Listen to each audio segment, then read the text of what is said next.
Reflection के बाद है बच्चों इन्वर्जन सिमेट्री, और ये पॉइंट सिमेट्री ऑपरेशन है। ये इससे पहले जो हमने अभी पढ़ा है ना रिफ्लेक्शन,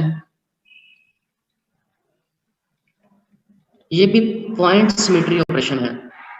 इसको आप पॉइंट सिमेट्री ऑपरेशन भी कह सकते हैं या लाइन सिमेट्री भी कह सकते हैं, क्योंकि ये लाइन के ऊपर जो है ये एग्जिस्ट करता है।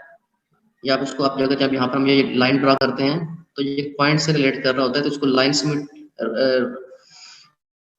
लाइन या पॉइंट इसको ऑपरेशन कह सकते हैं। लाइन और पॉइंट सिमेट्री ऑपरेशन इसको कह सकते हैं। इसी तरीके से जो इन्वर्जन है ये भी पॉइंट सिमेट्री ऑपरेशन है। ये शायद यहाँ पे लिखा भी होगा, ये ईच पॉइंट लोकेटेड एट, देखा ना, ये पॉइंट से रिलेट कर रहा है। Inversion is a point operation, ये देखिए शुरू में लिखा हुआ है, inversion is a point operation. ये किसी पॉइंट के अक्रॉस जो होता है, तो और ये भी सिमेट्री आपको जो है वो मिलती है इस तरह से। This symmetry implies that each point located at r, कि अगर आर के ऊपर कोई पॉइंट है तो उसका जो relative to a lattice point has an identical point located at minus r. तो माइनस आर के ऊपर जो है वो बिल्कुल उसी तरह का सेम पॉइंट, जहाँ पर सिमेट्री वही है जो कि आर पे है, वही सिमेट्री माइनस आर के ऊपर एग्जिस्ट कर रही है, तो ये उसका इन्वर्जन कहलाएगा, पॉइंट इन्वर्जन सिमेट्री कहलाएगी। अच्छा बच्चों यहाँ पे देखें कि इस इमेज के अंदर, इस डायग्राम में ये देखें कि इसका इन्वर्जन जो है वो इस पॉइंट का, इसका सेंटर ऑफ इन्वर्जन ये वाला है, ये जो है वो सेंटर ऑफ इन्वर्जन है। लेट्स सपोज ये हमारे पास जो है वो इसका जो है वो इन्वर्जन ये वाला है, ये हमारे पास आर है, और ये पॉइंट जो है जिसके ऊपर इन्वर्जन हो रही है ये आर प्राइम को रिप्रेजेंट करेगा, आर प्राइम को, और ये जो आर है ये इस सेंटर को रिप्रेजेंट कर रहा है। तो अब यहाँ पर देखें कि इन्वर्जन हुई तो 1 ऊपर है, तो इन्वर्जन में जो है 1 इस साइड पे नीचे आ जाएगा, 6 जो है इधर नीचे है, तो 6 इधर उसके अपोजिट जो है वो ऊपर शो होगा, जिसे हम कहते हैं कि इन्वर्जन हो गई है। जैसे 2 जो है वो इस साइड पे था, यहाँ पर इन्वर्जन के अंदर 2 इस साइड पे आ गया, 4 इधर था तो 4 जो है वो उधर चला गया। लेकिन आप देखें कि फ्रंट पे 3 था और फ्रंट पे ही 3 रहेगा, इन्वर्जन क्योंकि इसी तरह की होती है ना, ये साइड जो है उसके फ्रंट पे ही आएगी और बैक जो है वो आपको बैक पे ही नजर आएगा।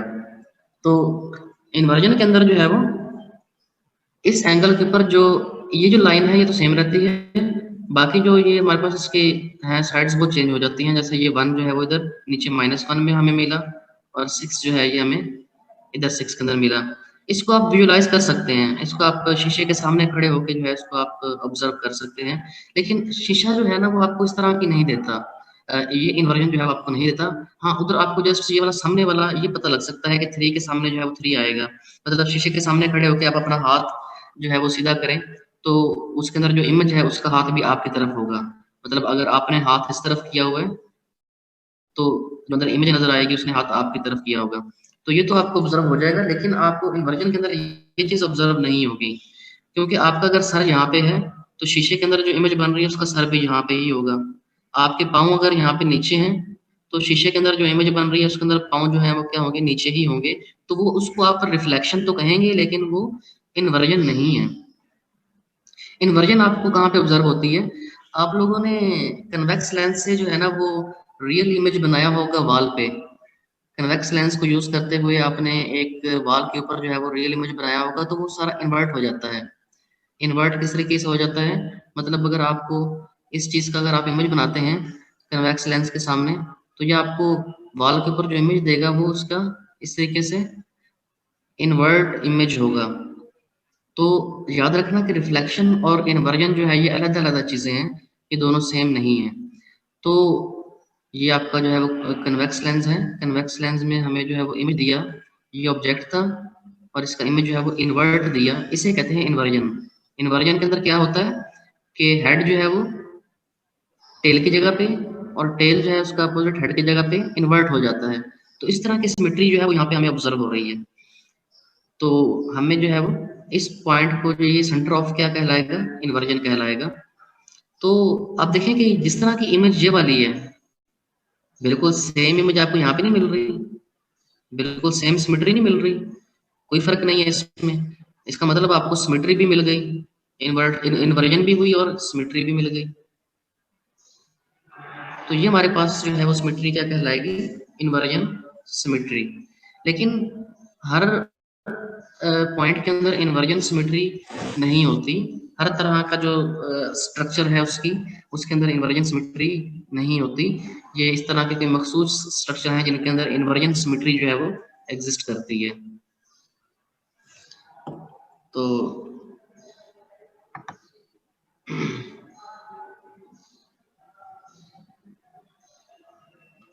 अब फर्ज करें कि स्ट्रक्चर जो है वो इस तरह का है,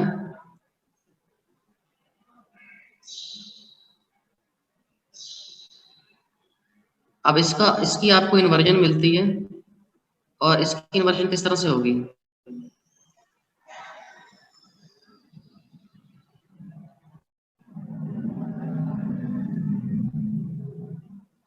तो देखिए ये सेम एनवायरनमेंट नहीं है।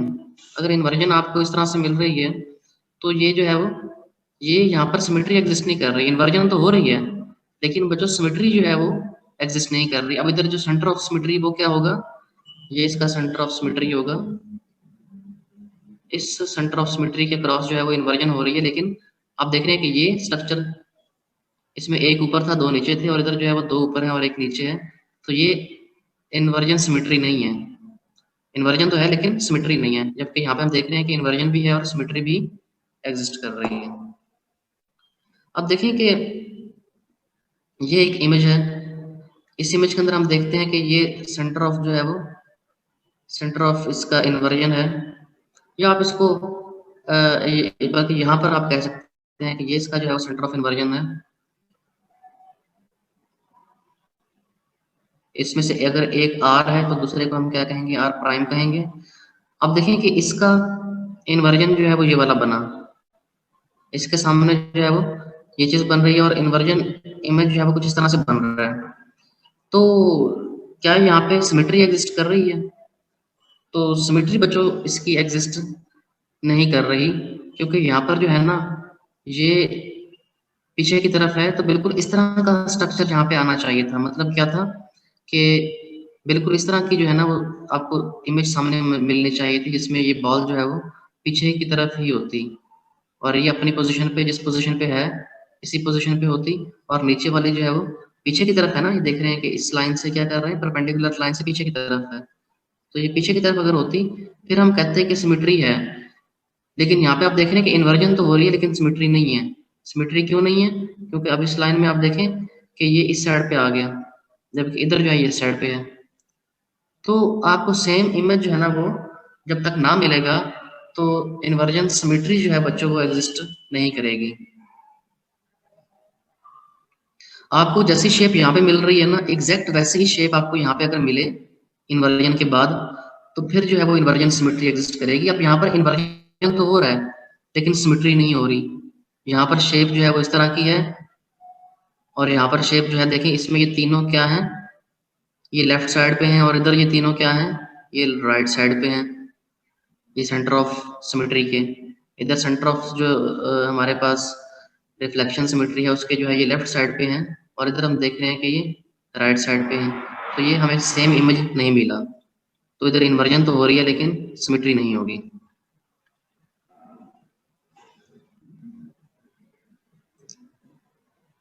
अब आप यहाँ पे देखें, इसके साथ ही जो ये दूसरा इमेज बना हुआ है, इसमें देखें कि ऊपर वाला एफ जो है वो इधर नीचे आ गया, नीचे वाला रेड एफ जो है वो ऊपर हो गया, इन्वर्जन हो गई। बच्चों यहाँ पे इन्वर्जन तो हो गई, लेकिन आप देख रहे हैं कि सिमेट्री वही है, सिमेट्री भी है। जैसे शेप ये है वैसे ही बिल्कुल 100% वैसी शेप ही जो है वो यहाँ पे है। तो यहाँ पर आप जो कलर चेंज किया हुआ है ना, इसका मतलब ये नहीं कि ये स्ट्रक्चर चेंज हो गया है। ये कलर चेंज जस्ट इस वजह से किया है ताकि आपको पता लगे कि जो ये वाला एफ था वो अब यहाँ पे ये वाला एफ आ गया। अदरवाइज क्या है कि ये सेम एफ है, सेम कलर के एफ हैं, तो इसका मतलब जैसी शेप ये है वैसे ही शेप जो है वो ये वाली है। ये जस्ट कलर इस वजह से किए गए हैं ताकि आपको इन्वर्जन भी नजर आए। तो अब देखें कि जो सामने वाले थे वो आपको सामने ही नजर आ रहे हैं। ये एफ जो है वो इन्वर्जन के बाद यहाँ पर आ गया और ये एफ जो है इन्वर्जन के बाद यहाँ पर आ गया। तो लेकिन आप देख रहे हैं स्ट्रक्चर जो है जैसा बिल्कुल ये है वैसा ही 100% स्ट्रक्चर जो है वो ये वाला है। तो यहाँ पर इन्वर्जन सिमेट्री जो है वो एग्जिस्ट कर रही है। मेरे ख्याल से ये आपको जो है वो चीजें क्लियर हो गई हैं।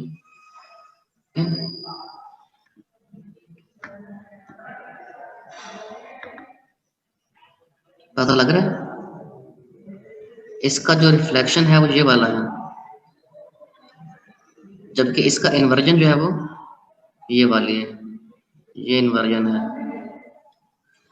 अब देखें कि आपको पता कैसे लग रहा है, क्या जो ये नीली बॉल है अगर ये इन्वर्जन हुई होती तो ये नीली बॉल ऊपर की बजाय कहाँ पे होती, इधर नीचे होती। तो फिर आप कहते हैं कि ये क्या हुई है, इन्वर्जन हुई है। लेकिन आप देखें कि नीली बॉल ऊपर है, इधर भी नीली बॉल ऊपर है, ये सेंटर पे है, ये तो सेंटर पे है ही, और इधर जो स्टार है वो नीचे है, इधर भी स्टार नीचे है। तो इसका मतलब यहाँ पे रिफ्लेक्शन हुई है। नहीं समझ आई? अब आप इस पॉइंट के क्रॉस देखें, ये इमेज यहाँ पे है, इधर बॉल इस साइड पे है। देखिए ये स्टार को देख ले चले, क्योंकि मैंने आपको बताया था कि जो पीछे वाली चीज है वो आपको इधर भी पीछे ही नजर आएगी। अगर तो ये रिफ्लेक्शन हुआ होता तो फिर ये आपको इस तरीके से ऑब्जर्व ना होता। और इसमें देखें ये स्टार ये नीचे है, इधर स्टार के आगे ऊपर आ गया,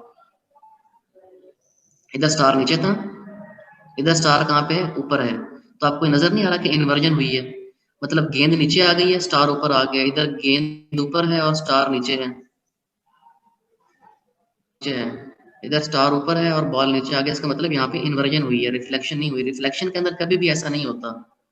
मैंने आपको बताया कि रिफ्लेक्शन में कभी भी ऐसा नहीं होता कि आप जो है ना वो शीशे के सामने खड़े हों और इस तरीके से आपको जो है वो इमेज मिले।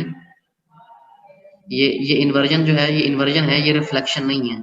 रिफ्लेक्शन के अंदर आपको सेम ही जो है वो, अगर सर ऊपर है तो सर ऊपर ही होगा, और इधर से जो है वो आपको सेम चीज जो है वो ऑब्जर्व होगी। तो ये रिफ्लेक्शन यहाँ पर आप ऑब्जर्व कर सकते हैं। आपको जो है ना थोड़ा सा माइंड यूज करके आप थोड़ा से अपने सेंसेस को यूटिलाइज करते हुए बता सकते हैं कि किसके अंदर इन्वर्जन हो रही है और किसके अंदर जो है वो रिफ्लेक्शन हो रही है।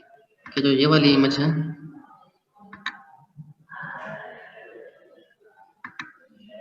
इसके अंदर देखें कि इन्वर्जन हुई, कैसे पता लगा? ये ब्लू बॉल ऊपर थी, यहाँ पे ब्लू बॉल नीचे आ गई। ये वाला रेड ऊपर था, ये वाला रेड यहाँ पे क्या आ गया, नीचे आ गया। ठीक है, इस तरह से 2-3 पॉइंट देख के ना हम बता सकते हैं कि इन्वर्जन हो रही है या रिफ्लेक्शन हो रही है। मेरे ख्याल से ये चीजें क्लियर हो गई आप लोगों को। अब हमारे पास जो पॉइंट ऑपरेशन थे ना, वो जो हमारे पास 3 तरह के जो हमने पढ़े हैं ना, सिर्फ ट्रांसलेशन को छोड़ के, सिर्फ ट्रांसलेशन सिमेट्री को छोड़ के बाकी जो हमने 3 पढ़े हैं, कौन कौन से? रोटेशन, रिफ्लेक्शन और इन्वर्जन। ये तीनों क्या है? ये पॉइंट सिमेट्री ऑपरेशन है। जबकि ये जो ट्रांसलेशन वाला है ये पॉइंट ऑपरेशन नहीं है। आपको पता है इसके अंदर हम वेक्टर यूज करते हैं और ट्रांसलेट करते हैं, एक जगह से दूसरी जगह पे हम ट्रांसलेट कर जाते हैं। तो ये पॉइंट ऑपरेशन ही है, नॉट पॉइंट ऑपरेशन। तो बच्चों इन 3 जो है ना ये पॉइंट ऑपरेशन को यूज करते हुए जो हम 2 डायमेंशनल लेटिस लेटिस जो है हमारे पास जो ड्रा कर सकते हैं हम, वो 2 डायमेंशन में हम 7 तरह की जो है वो लेटिसेस ड्रा कर सकते हैं। इन 3 पॉइंट ऑपरेशन को यूज करते हुए हम 2 डायमेंशन के अंदर जो है वो 7 तरह के जो है वो लेटिस स्पेस जो है वो स्पेस लेटिस हम ड्रा कर सकते हैं, स्पेस लेटिस। और 3 डायमेंशन के अंदर देखें तो 3 डायमेंशन के अंदर हम 14 तरह की जो है वो स्पेस लेटिस जो है वो ड्रा कर सकते हैं, पॉसिबल है। ये किसने ड्रा की थी? ये ड्रा की थी इसने, असलम ने, नहीं नहीं, ये ब्रेविस ने जो है वो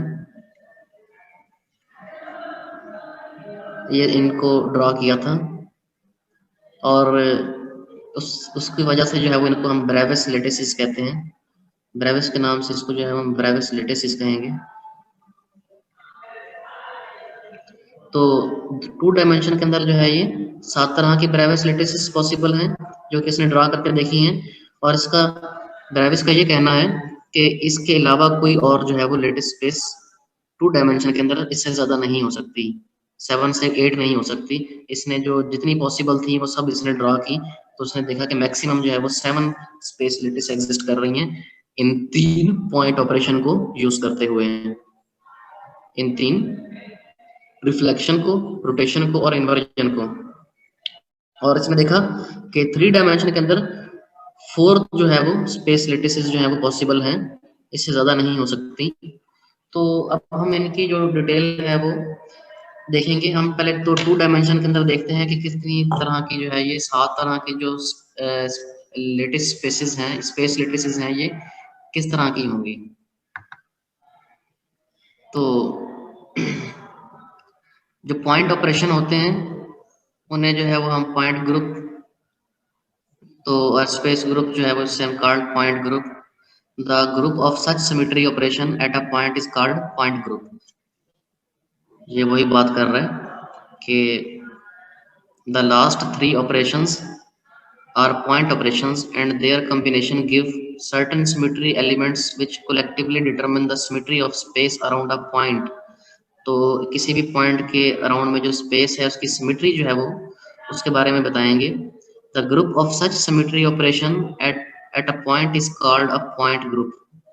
तो इन जो सिमेट्री ऑपरेशन है, पॉइंट सिमेट्री ऑपरेशन, इसको क्या कहते हैं, पॉइंट ग्रुप से उसने रिप्रेजेंट कर दिया। इसी तरह से in 2 dimension space rotation and reflection are the only point operations.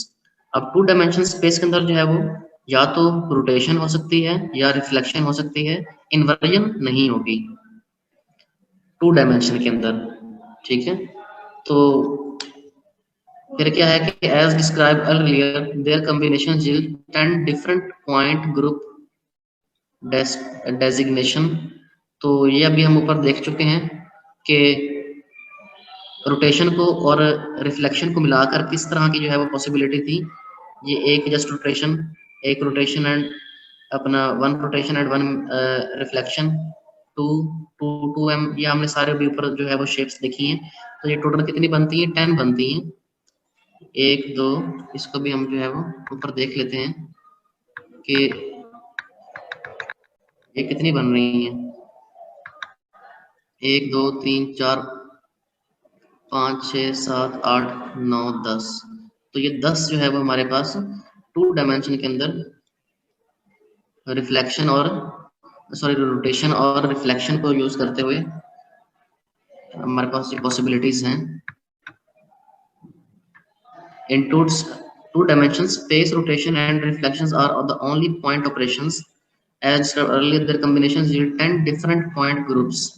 तो ये क्योंकि पॉइंट ऑपरेशन है, रोटेशन भी और रिफ्लेक्शन भी, तो हमें ये कितने पॉइंट ग्रुप दे रहे हैं, 10 जो है ये हमें डिफरेंट पॉइंट ग्रुप्स दे रहे हैं, which shows in figure in 3 dimension space। however the situation is complicated due to the presence of additional point operation which is inversion। अब 3 डायमेंशन के अंदर जो है वो इन्वर्जन भी इंक्लूड हो जाता है, तो ये अच्छा खासा जो है वो डिफिकल्ट है। इन्वर्जन को जब आप ऑब्जर्व करते हैं और बाकी दोनों भी इसके अंदर एग्जिस्ट कर रही हैं, रोटेशनल एंड रिफ्लेक्शन, तो ये अच्छा खासा जो है वो डिफिकल्ट है इनको देखना, ड्रा करना। तो इसलिए इसने इनको इस कोर्स में शो नहीं किया। तो कहता है कि अगर इसको हम ड्रा करके देखें तो ये 32 जो है ना वो टाइप्स की हमारे पास जो है वो पॉइंट ग्रुप्स बनते हैं। तो 32 जो है वो पॉइंट ग्रुप्स बनते हैं 3 डायमेंशन के अंदर। 2 डायमेंशन के अंदर तो हमने देख लिया, 3 डायमेंशन के अंदर बुक के अंदर बनाना और उसको रिप्रेजेंट करना मुश्किल है। वो हम जस्ट हम इसको कंप्यूटर के अंदर तो देख सकते हैं, क्योंकि कंप्यूटर के अंदर जो है वो 3 डायमेंशनल इमेज की कुछ समझ आ जाती है। बुक के ऊपर जो है वो 3 डायमेंशनल इमेज को समझाना या बनाना जो है वो डिफिकल्ट है। तो जस्ट इन्होंने इसलिए टू डायमेंशन वाली तो बता दी, इसको जो है उसने कह दिया कि जस्ट इसको आप याद कर लें कि 32 जो है वो पॉइंट ग्रुप्स जो है वो एग्जिस्ट करेंगे 3 डायमेंशन में।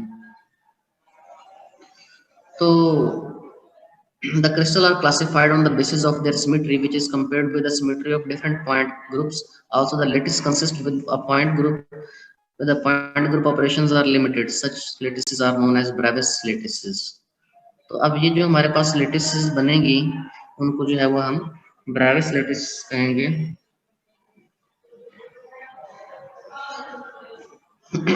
These lattices may further be grouped into distinct crystal system. तो ये जो लेटिसेस हैं कहते हैं these lattices में फर्दर भी ग्रुप्ड, इनको फर्दर जो है इनकी ग्रुपिंग की गई है इनटू डिस्टिंक्ट क्रिस्टल सिस्टम। वो भी हम आगे चल के देख लेंगे कि ये किन क्रिस्टल सिस्टम की बात कर रहा है।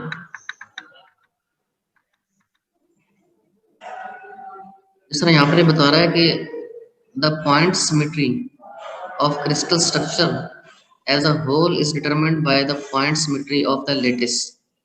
तो आप जो है ना चाहे पॉइंट सिमेट्री देख रहे हो क्रिस्टल की, या उसकी जो हमारे पास स्पेस लेटिस है उसकी वो क्या होनी चाहिए, वो मतलब जो क्रिस्टल है उसकी जो सिमेट्री है वो उसकी लेटिस में उससे एक्सप्लेन हो जानी चाहिए। आपको पता ही है कि क्रिस्टल में और लेटिस में क्या फर्क है। क्रिस्टल जो है वो ये हमारे पास जस्ट पॉइंट अगर ड्रा करेंगे तो ये क्या है, ये स्पेस लेटिस है, और अगर इनके ऊपर आप बेसिस रख देंगे, एटम्स रख देंगे, तो ये क्या हो जाएगी, ये क्रिस्टल बन जाएगी। तो अब जाहिर सी बात है कि आपने क्रिस्टल की जो सिमेट्री है वो किससे एक्सप्लेन हो जानी चाहिए, जो इसकी हमारे पास स्पेस लेटिस थी उससे जो है वो डिटरमिन हो जानी चाहिए। तो यही वो कह रहा है कि और of the lattice as well as of the basis. तो ना कि सिर्फ जो है वो स्पेस लेटिस से, बल्कि उनके जो बेसिस के जो पॉइंट है, ये जो एटम्स हैं, इनसे भी जो है वो डिटरमिन हो जानी चाहिए पूरे क्रिस्टल की सिमेट्री, ठीक है, लेटिस स्पेस से और बेसिस से। Thus, in order to determine the point symmetry of a crystal structure, it should be noted that a unit cell might show point symmetry at more than one location inside it. A unit cell जो है, अब एक कोई भी हमारा जो unit cell होगा might show point symmetry at more than one location inside it. मतलब क्या है कि अगर फर्स्ट के हमारे यूनिट सेल इस तरह का है 2 डायमेंशन के अंदर, जिसके इन कॉर्नर्स पर क्या है, बेसिस हैं, तो अब देखें कि इसके अंदर जो ये वाला पॉइंट है ये भी हमें क्रिस्टल की जो सिमेट्री है, पॉइंट सिमेट्री के बारे में बता रहा है। इसके अंदर जो ये पॉइंट है या ये पॉइंट है, ये सारे हमारे पास जो पॉइंट्स हैं इस यूनिट सेल के अंदर, ये इसकी सिमेट्री को ही बता रहे हैं। तो a unit cell show point symmetry, तो पॉइंट सिमेट्री वो शो करे at more than one location inside it, ठीक है। तो अब ये तो एग्जांपल है कि जिसके कॉर्नर्स पर जो है ना वो हमारे पास एटम्स हैं। तो अब ऐसे भी यूनिट सेल हो सकते हैं जिनके सेंटर पर भी क्या होगा, हमारे पास एक लेटेस्ट पॉइंट होगा। तो इसके ऊपर भी क्या हो रहा है कि सिमेट्री जो है वो पॉइंट सिमेट्री हमें पूरे यूनिट सेल की मिलेगी, पूरे क्रिस्टल की मिलेगी। तो the symmetry elements comprising combined point and translation operation might be existing at these locations.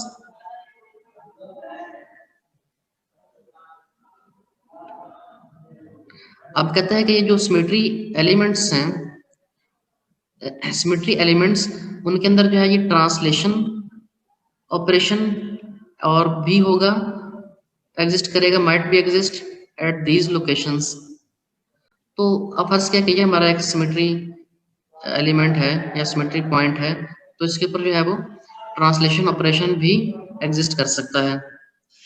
आप अगर ट्रांसलेट करके यहाँ पे आते हैं तो अब ये हमारा जो पॉइंट होगा ये हमारा भी उसका जो है ना वो सिमेट्री एलिमेंट से होगा। तो the group of all symmetry elements of a crystal structure is called space group. तो इस तरह के जितने भी जो हमारे पास सिमेट्री एलिमेंट्स हैं उनका जो ग्रुप है वो क्या कहलाएगा, स्पेस ग्रुप कहलाएगा। पॉइंट सिमेट्री ऑपरेशंस हैं,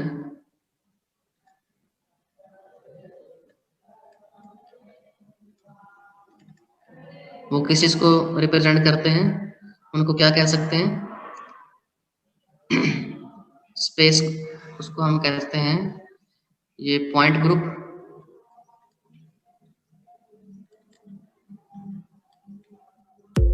पॉइंट ग्रुप।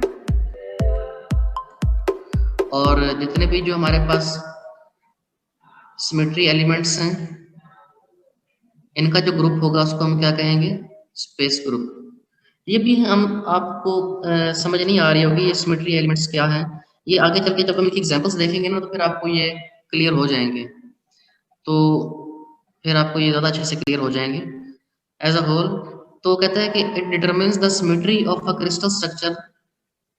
अब ये जो स्पेस ग्रुप है, it determines the symmetry of a crystal structure as a whole. There are 17 and 230 distinct space groups possible in 2 dimension and 3 dimension respectively। तो 2 dimension के अंदर जो space group है वो 17 हो सकते हैं, होंगे, और जो 3 dimension के अंदर जो है वो हमारे पास 230 स्पेस ग्रुप्स होंगे।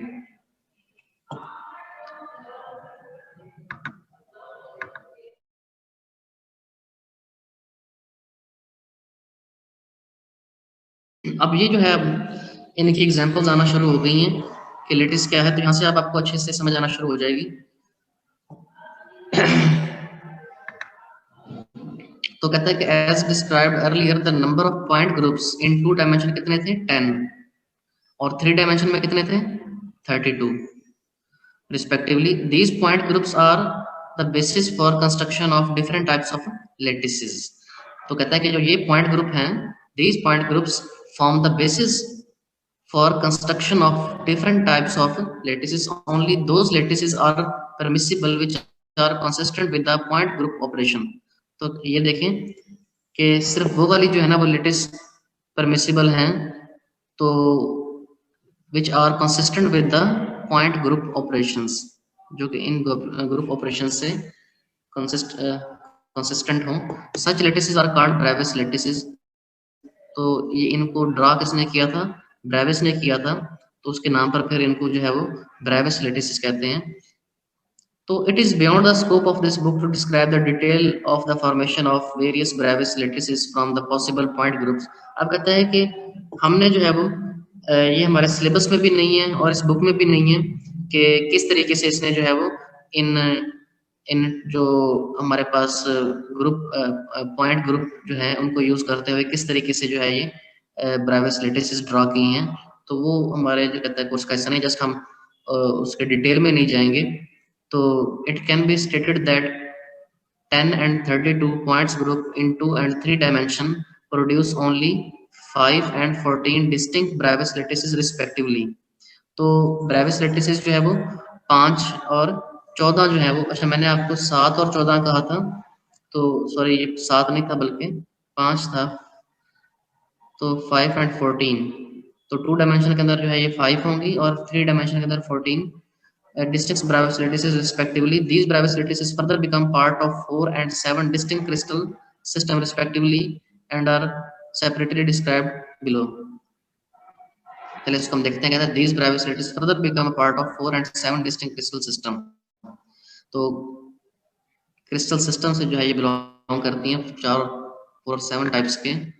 अभी हमने जो 2 डायमेंशन के अंदर देखनी है वो हमारे पास ये 5 हैं ब्रेविस लेटिसेस।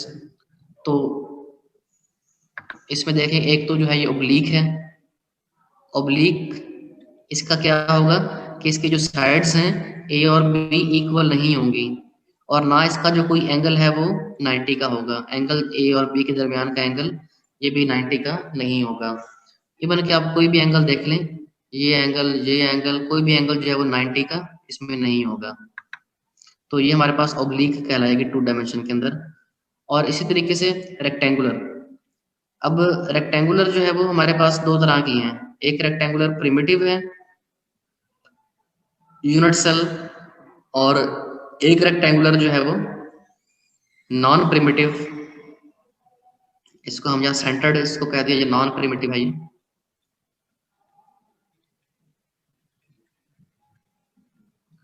अब इसमें आप देखिए कि आपको पता है कि रेक्टेंगल में एंगल जो है वो 90 का होता है, गैमा एंगल जो है वो 90 का होगा। इसमें और दूसरी क्या है कि ए और बी इक्वल नहीं होंगे, अगर ए और बी इक्वल हो गए तो फिर तो ये क्या हो जाएगा, स्क्वायर हो जाएगा। तो अब इसमें देखें कि एक लेटेस्ट पॉइंट यहाँ पे है, दूसरा यहाँ पे है, 3 और ये 4। तो हर एक की जो कंट्रीब्यूशन है इसके अंदर वो 1/4 है, इसकी कंट्रीब्यूशन भी 1/4 आ रही है इसके अंदर, इसकी कंट्रीब्यूशन भी 1/4। तो ये मैंने आपको बताया भी हुआ है कि ये 1/4 कैसे आ रही है, क्योंकि अगर आप इस तरह के रेक्टेंगल्स ड्रा करेंगे ना, तो ये एक रेक्टेंगुलर मैंने ड्रा करने की कोशिश की है, यूनिट सेल को जोड़ते हुए मैंने एक क्रिस्टल ड्रा की है। तो इसमें हम देखते हैं कि जो एटम्स हैं वो कहाँ पे होंगे। लेट्स सपोज हमारे पास एटम्स जो है वो इन पोजीशन पे हैं।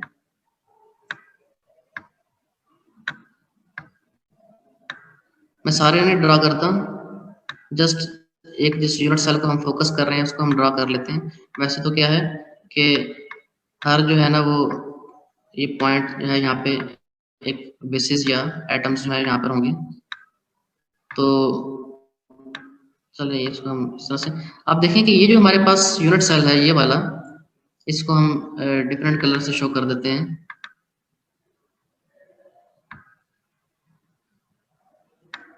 अब इसके अंदर आप देखें कि ये जो एटम इसके अंदर इसके एक कॉर्नर पे है, इसको कितने एटम्स जो है वो यूनिट सेल शेयर कर रहे हैं। अब इस एटम को ये 4 यूनिट सेल के अंदर जो है वो इसका पार्ट आ रहा है, एक इस यूनिट सेल के अंदर, दूसरा, तीसरा और चौथा। तो चारों के सेंटर पे है, इसका मतलब इसके अंदर इसकी कंट्रीब्यूशन कितनी हो जाएगी, और है भी सबके अंदर बराबर बराबर कंट्रीब्यूशन हो रही है। ये ऐसा नहीं हो रहा कि इसके अंदर इसके अंदर कम है, इसके अंदर ज्यादा है। सेंटर पे है तो सबके अंदर बराबर जो है वो इसकी कंट्रीब्यूशन होगी। तो 1/4 जो है वो कंट्रीब्यूशन इसकी इस वाले यूनिट सेल के अंदर आएगी। इसी तरीके से इसकी भी 1/4, इसकी भी 1/4 और इसकी भी 1/4। तो इनको जब आप ऐड करेंगे 1/4 प्लस 1/4 प्लस 1/4 प्लस 1/4, तो ये 1 आ जाएगा। इसका मतलब इसके अंदर जो लेटेस्ट पॉइंट या जो बेसिस है वो कितने आ रहे हैं, टोटल कितने आ रहे हैं, एक ही हमारे पास जो है वो इसके अंदर बेस आ रही है, और या हम कहते हैं कि एक ही जो लेटेस्ट पॉइंट है वो आ रहा है। तो ये हमारा फिर कौन सा होगा, प्रिमिटिव रेक्टेंगुलर यूनिट सेल होगा। अब इसमें देखिए कि इसके सेंटर पर भी एटम है, सेंटर पे, मतलब ये हमारे पास क्रिस्टल कुछ इस तरह की है कि जिनके तमाम के जो है ना वो सेंटर पर भी क्या होंगे, एटम्स होंगे। ये सेंटर पे इस तरह से, ये इस तरह का कोई क्रिस्टल स्ट्रक्चर है, ये डिफरेंट क्रिस्टल स्ट्रक्चर है क्योंकि डिफरेंट जो है वो यूनिट सेल से बना है। तो अब इसमें देखें कि इसमें ये 4, इनकी कंट्रीब्यूशन कितनी होगी, 1, और एक जो अंदर आ रहा है ये पूरे का पूरा इस यूनिट सेल के अंदर काउंट होगा, क्योंकि कोई और इसको शेयर नहीं कर रहा इस 2 डायमेंशनल शेप के अंदर। तो +1 ये कितने हो जाएंगे, 2 हो जाएंगे। तो इस यूनिट सेल के अंदर हम देख रहे हैं कि मोर देन 1 जो है वो लेटेस्ट पॉइंट्स आ रहे हैं या बेसिस आ रही हैं या एटम्स आ रहे हैं। तो ऐसा यूनिट सेल क्या कहलाएगा, नॉन प्रिमिटिव यूनिट सेल। और इसका जो नाम है वो, अब जितने भी यूनिट सेल जिनके अंदर एक से ज्यादा लेटेस्ट पॉइंट्स होंगे वो सारे के सारे नॉन प्रिमिटिव होंगे। तो अब उनकी भी कैटेगरी है कि उन नॉन जो हमारे पास प्रिमिटिव है उसके अंदर ये क्या है, ये रेक्टेंगुलर सेंटर्ड है, क्योंकि इस रेक्टेंगल के सेंटर पर क्या है, एक लेटेस्ट पॉइंट है, इसलिए इसको हम कहेंगे रेक्टेंगुलर सेंटर्ड। तो बाकी इसमें दोनों कंडीशन वही रेक्टेंगुलर वाली होंगी। इसी तरीके से ये देखते हैं हम, चलिए इसको हम कंप्लीट कर लेते हैं बस।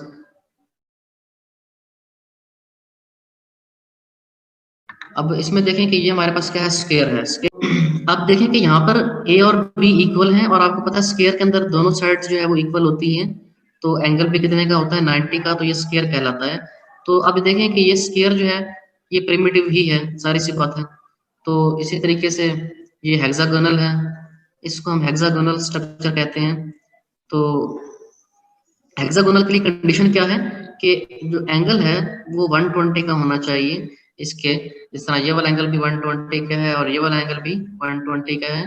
तो आपको पता है कि मैक्सिमम जो है वो दो एंगल अगर 120 के हमारे पास हो सकते हैं, चारों एंगल 120 के नहीं हो सकते, क्योंकि इंटरनल जो एंगल है उनका सम कितना होता है, मैक्सिमम 360 होता है, इससे ज्यादा नहीं हो सकता। यहाँ पे ये 90 है, 90 प्लस 90 प्लस 90 प्लस 90 कितना हो जाएगा 360। तो यहाँ पे ये 120 और ये 120 है, तो ये जो है फिर क्या होंगे, ये फिर कोई होंगे गालिबन 30-30 के, बल्कि 60-60 के, क्योंकि 120 प्लस 120 प्लस 120 ये कितना होता है, ये 360 होता है। तो दो तो 120 के हैं, इसका मतलब बाकी दो फिर किसके होंगे, 60-60 के। तो ये भी 60 का होगा और ये भी 60 का। तो अगर हमारे पास इस तरह का स्ट्रक्चर है तो ये कहलाएगा हेक्सागोनल स्ट्रक्चर। अब इसमें देखें ये कंडीशन क्या है कि ए और बी इक्वल हैं, बस सिर्फ एंगल क्या है, ए और बी के दरमियान 120 का है, तो ये स्ट्रक्चर चेंज होके कौन सा हो गया, हेक्सागोनल स्ट्रक्चर कहलाएगा।